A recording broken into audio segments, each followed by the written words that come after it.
I flung words at them. Many stopped to read, the ink scratches dropped to the ground. I flung silence at them. Many turned away, heads clutched, yakking, yakking, yakking at the sound. I threw beauty at them. Many feared that, walked away, spitting. I threw aloofness at them. Some fell down, others stubbornly, teeth gritting. I dropped my sorrow on them.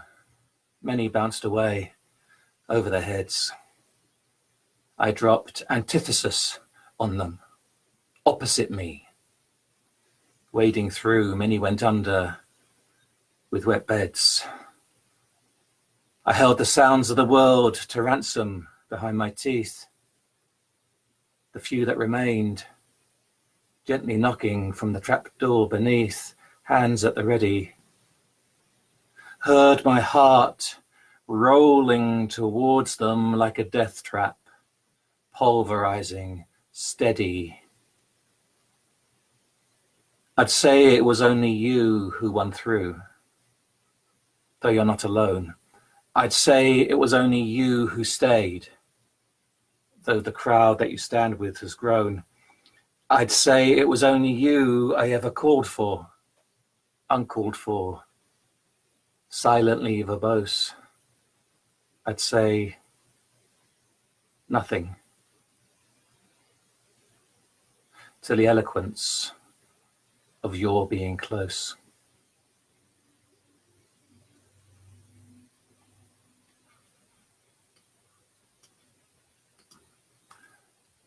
I guess that touches a bit on the things that we do, things that I do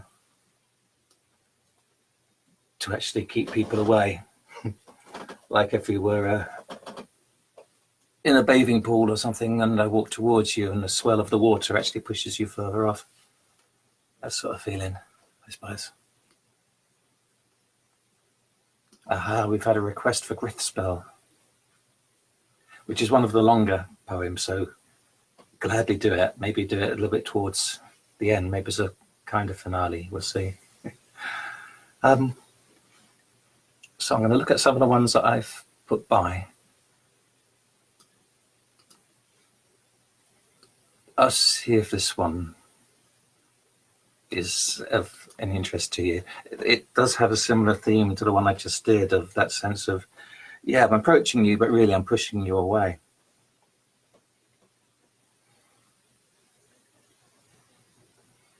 Yeah, there's something about that to it. It's called Cross the Road. The astonishing agony of loneliness can be a jealous one. Where were you when I walked the cold road? You have already missed so much. Do you think these seeds of hope will warm beneath so slight a touch? Or mistrustful? What was not here before will be gone hereafter. What was left unseen within a crowd will find no other home. What of me you must believe before I give you leave to stay is this injury and throat-constricting rust. But the truth is, we give our smile from our side of the street. Say, oh, you needn't cross over. Now keep away even. It's for the best. I've not bathed for a week. That's a good reason not to get too close. Besides, I'm only half dressed. When the old man finds there is no wall to lean upon, the child no other eye to share the brilliant sky, and the broad back finds no hand-shaped push to ease the overarch, it is a shower of thorns we must raise our torn umbrellas to. And the need of another lonely soul might be the only thing to see us freed.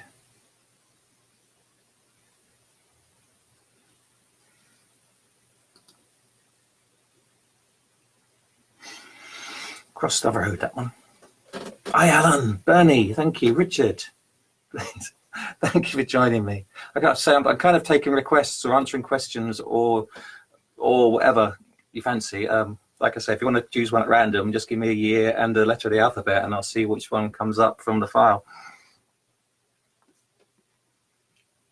But I do have some already prepared to offer you as well.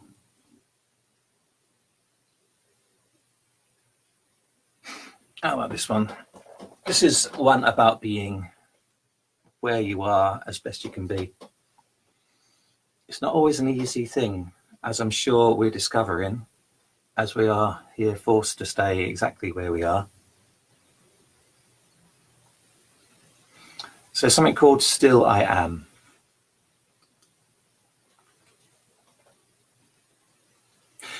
You need to be where you am, she said, and snipped the strings from the moon. She caught the ropes of the roaring tide, released the dish from the spoon.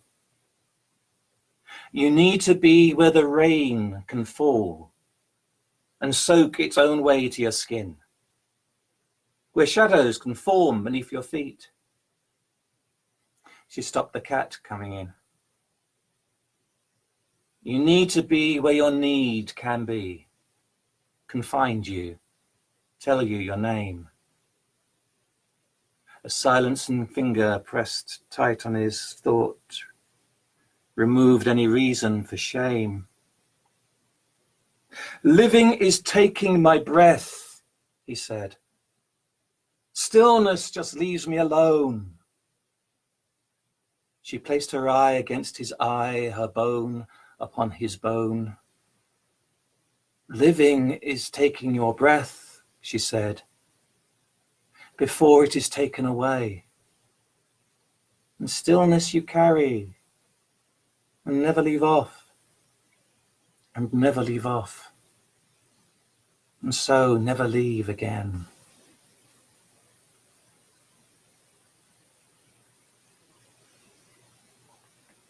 Being a very evasive person in many ways, shying away from too close a contact,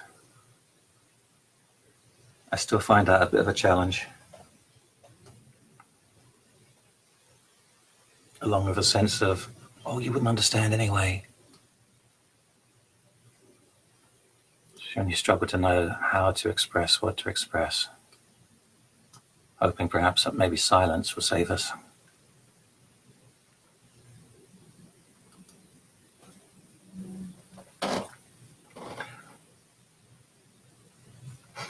Yeah, I'd like to do this one. I've called it Endymion, and I don't know why, really. Obviously, there's the famous poem by Keats and the character of Greek mythology. And I was on Endymion Road in North London when the idea came to me, and I used to live on Endymion Road as a child.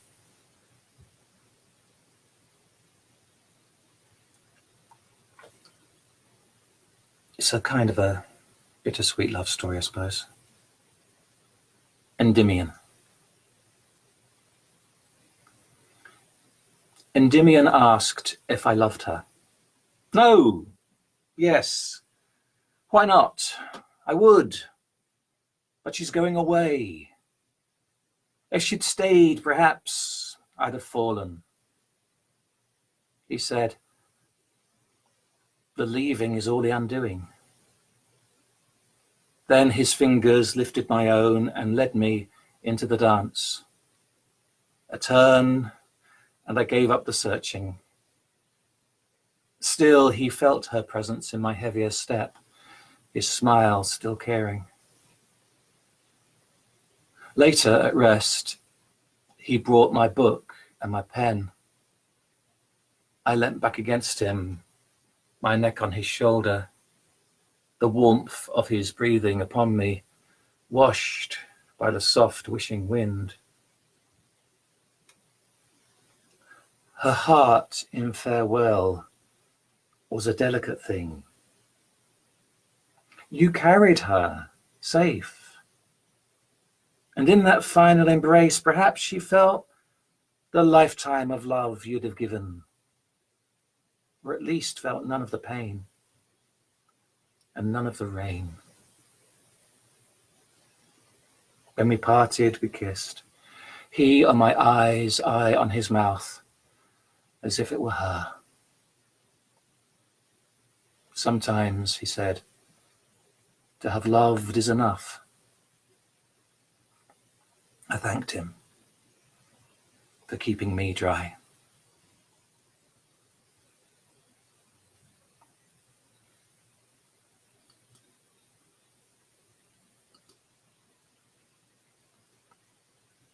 How things are. When I first stopped telling you how things are, it's true, you took a short while to notice, or a short while at least to show me you'd noticed. Perhaps you were waiting to be sure that I'd finished. Well, I don't know. I'm waiting for you to tell me how things are. I didn't realize it was me saying how things were. I thought I was giving mere reflection. Were you taking that for definition? Perhaps we made a kind of feedback loop. I don't know. So much reflecting on how things were.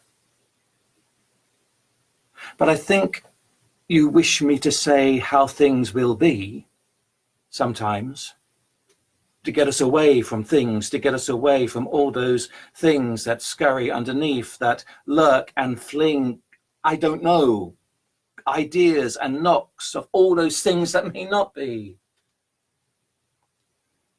And the thing is, I cannot say how things are or were or will be. I can only say what I see. Only see what I say is only me asking you to say, because I don't know. Yes, I do. How things are with you here now is how I want them to be.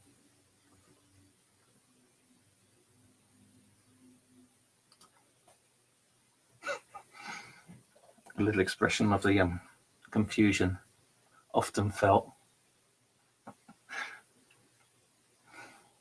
Though it's true also, I know in the past I've said things, and I don't know whether this is because I'm a bloke or of this particular age or what.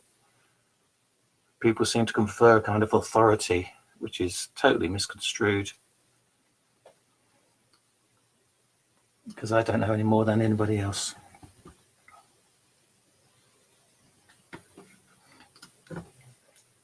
Anyway, still waiting on Grithspell to do later on.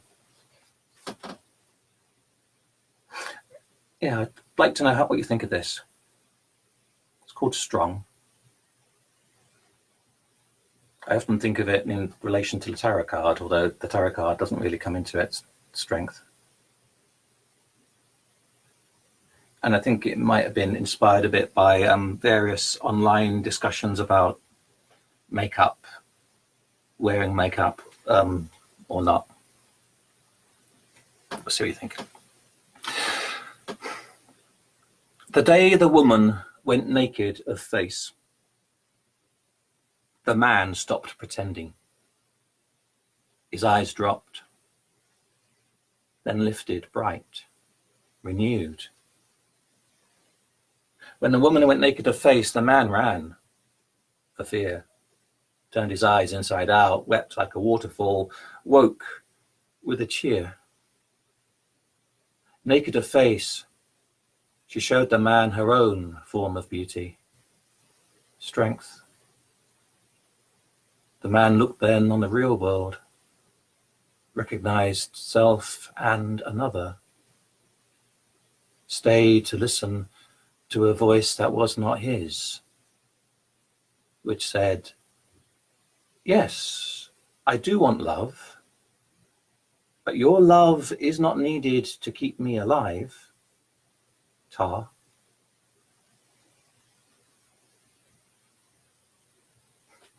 About 6 years old, that one. Some ambivalence about it, perhaps. I don't know. We'll see. It really does fall on those who talk too much to actually hush and listen. And rather than demanding that the quiet speak up and be loud, I think it's better if the loud actually settle down and listen. Because otherwise you're just listening to someone else who's loud. Any I don't know, mystery box, anybody want to type in a year and a letter, and I'll see what comes up by random from the list of stuff. Otherwise I'll just choose something myself to offer you. Let's see.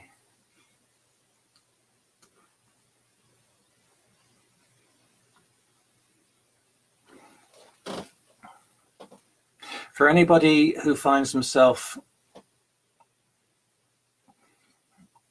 acting and responding by what you perceive somebody else wanting from you. 2012 and B from Barbie, okay. You may find something in this. So, living for you.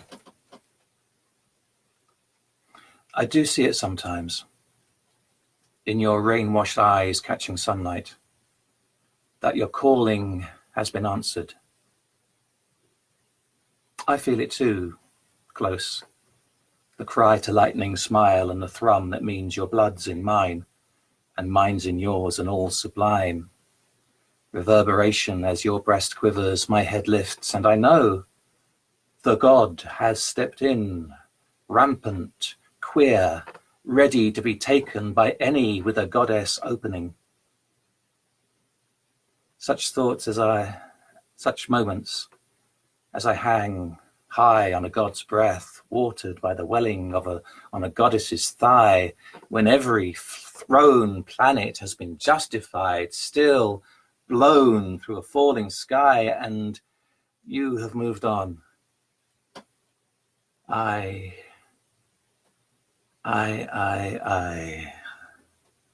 hollow sigh. Think to hear my own calling, not satisfied. The moment gone, husked and ridden, calling to mind the rain-washed sun, caught for a moment in your eyes.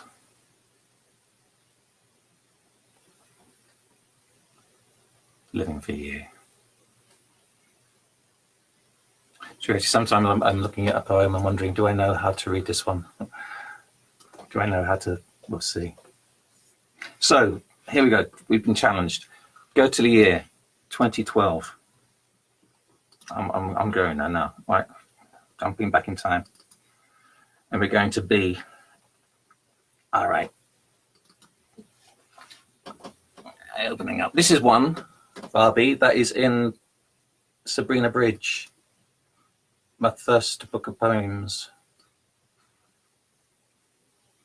It's called The Beggared Troubadour. And I think I was in the mood when I was writing it of finding ourselves having lived a life in which there's been multiple loves. And you begin to wonder, what is the value of loving somebody else? Hasn't it already been compromised? Hasn't it been devalued for some way to say, actually, yes, you, I love you. Yes, I did love these 2, 3, however many people in the past. Anyway, that was the thought that sparked this one, The Beggared Troubadour. A man may have too many loves, and yet one more might bring him home, might let him know that in the ragged years he did not miss the door, the silhouette wrapped in fire's glow. On a road so far behind, he'd never reach so much as faintest memory of where that crossing stood, nor have the feeling hands to touch her softest skin or thrilling hair. Upon another threshold, knuckles boned and raw, no reason for the huddled man to be let in, to tell of loves he's had before. and lack the means himself to stand. A wind-soaked beggar, broken stringed across the path. No gleam upon the hill to bring him home at last.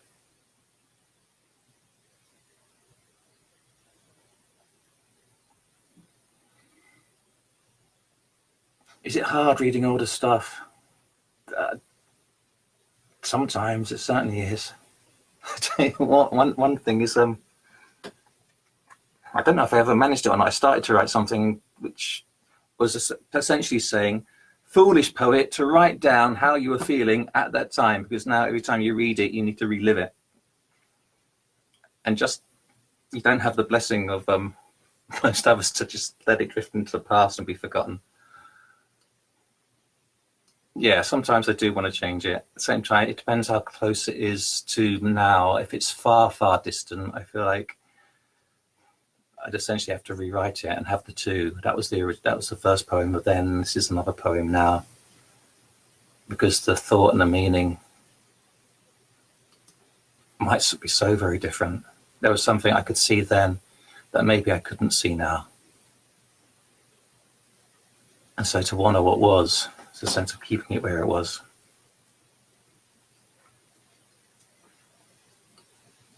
But certainly, yeah, there are thoughts and things that I would be able to change, would like to change if I could. I just very rarely do.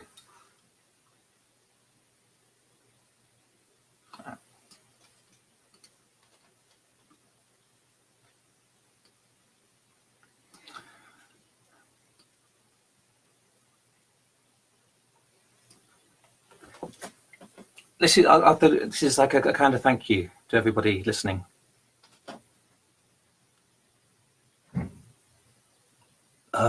Because it is about something intangible that is given by you and by people who love you.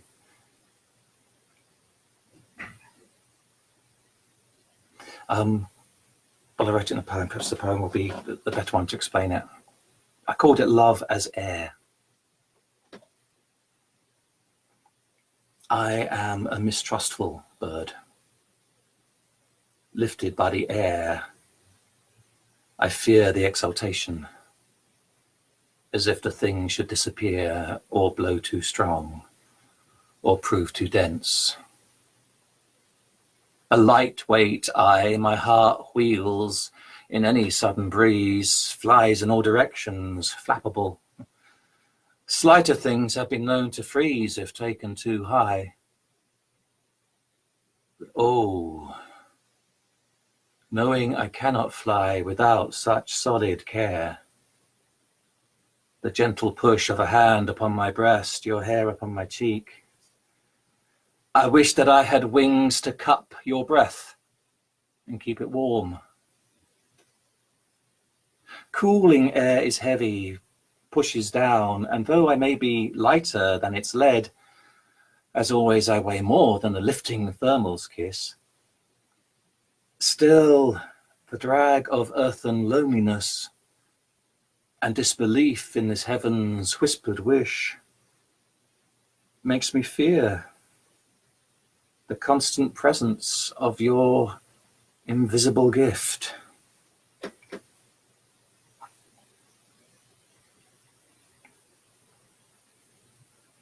It's like so intangible. But more solid than most things in the world.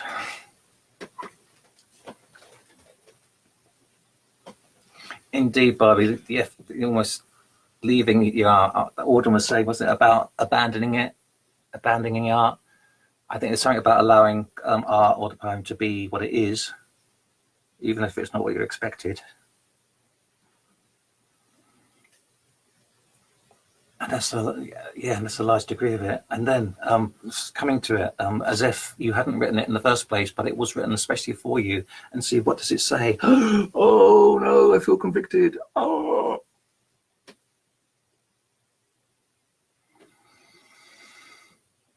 I'm going to choose one more from 2012, and then I'm going to do Grithspell as Cherry asked for, which is quite a departure. Perhaps I should choose something that sort of leads a little bit towards that.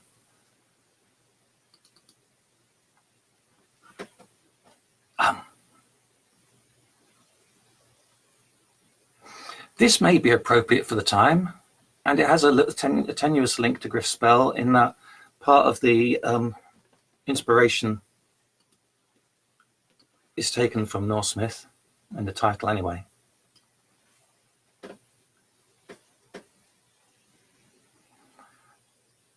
This does touch very much on self-isolation as it goes, especially if you're living alone. Especially if in that stillness and silence you touch upon things that hurt and that frighten and are tender. And if that is the case, please be kind and loving and compassionate towards yourself.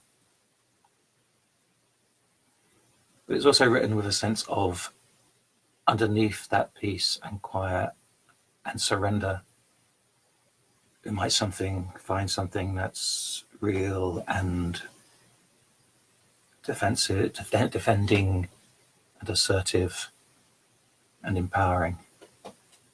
The Land of Mists is called, and in brackets Niflheim, which in Norse mythology is the land of ice.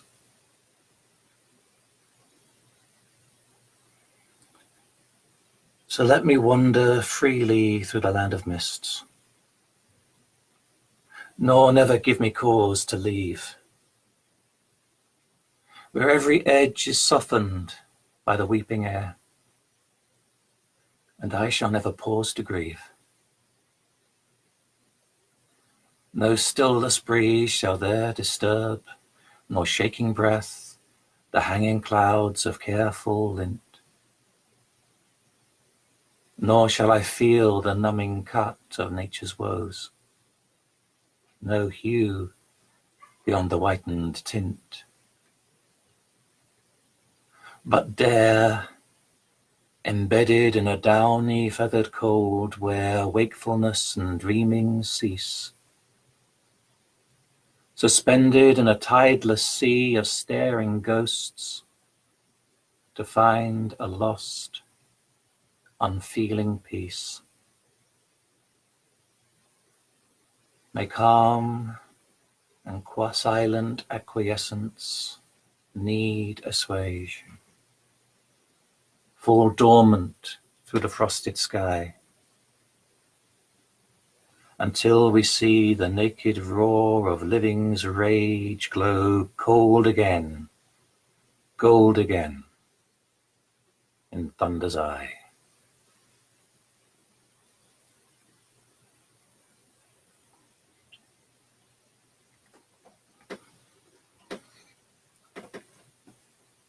So, living's rage. That does lead us onto Grithspell. Grithspell, which is published by Cherry in an anthology, The Other Side of Sleep, is a poem of rage spoken, coming to agreement, coming to truce, coming to seeing the other person's side, to acknowledging that some battles cannot be won unless it's through surrender and peace. In Old Norse mythology, there is a tale of that war between the two tribes of gods, the Aesir and the Vanir. The war seemed to go on forever, and in the end they realized that neither side could win. So they called a truce. Hostages exchanged, and peace was made. And the thought for this poem was seeing two groups of friends of mine deeply embattled, and thinking what would be necessary What are the necessary steps to find two conflicted sides come to some sort of peace? And I mean, we've seen very recently in political terms, that is very much the sort of time that we live in now. So this is Odin speaking, forming the spell of Grith, which is an Old English word for truce.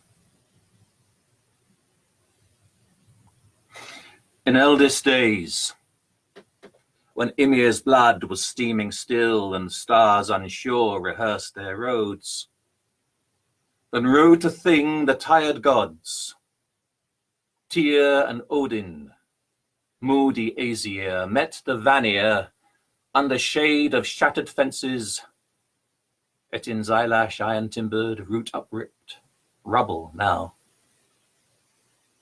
Spoke the Thing god, think on this. Tried we have in trading blows to quell the other, but quickness leaps in both our bloods and brooks no victor. Njord gave answer, never would we see an end to sorry strife, but that bale worker take back his spear, forego his prize, and fight no more. You spit, spear god, spurn our truce.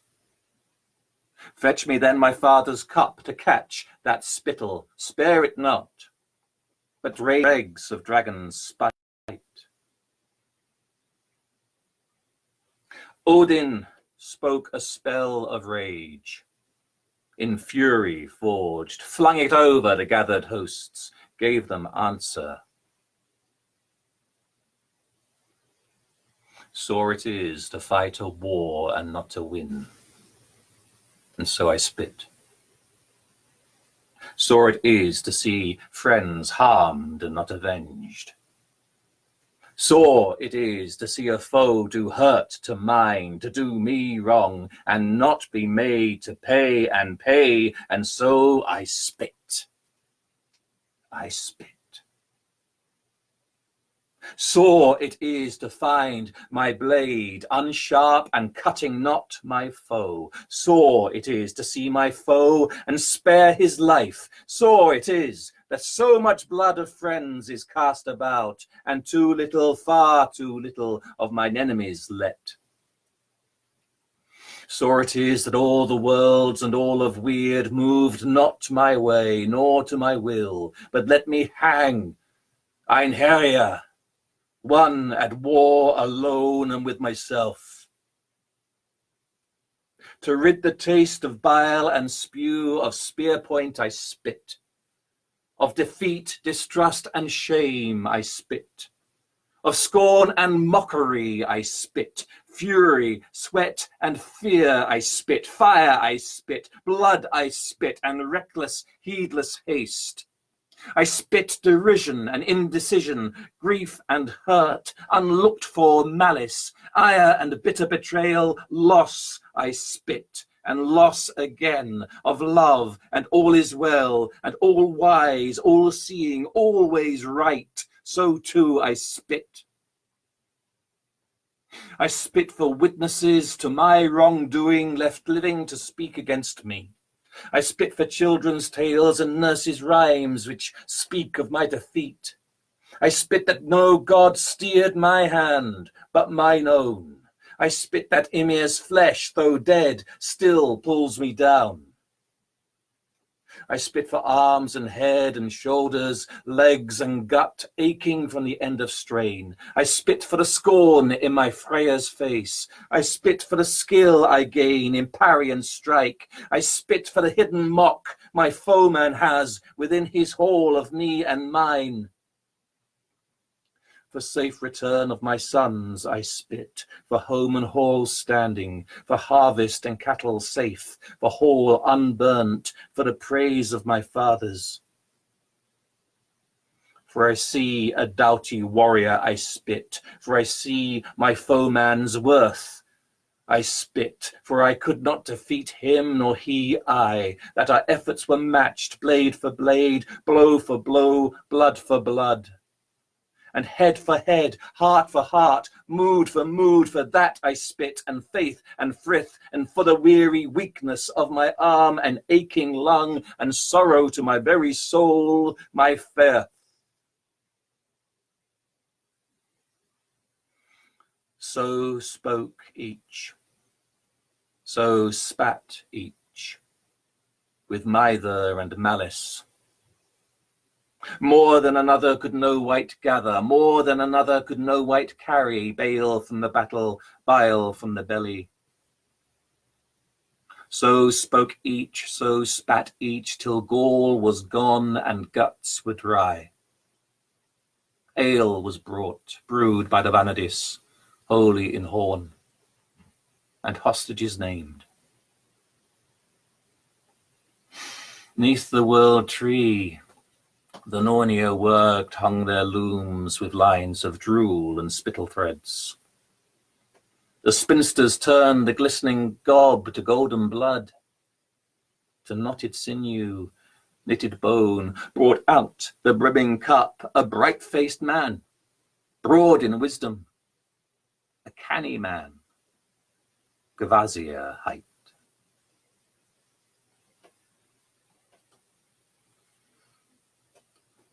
Gavazia lived with all the wisdom of the Aesir and the Vanir until he was killed, and his blood collected into vats and brewed into mead, the mead of inspiration, the mead of poetry.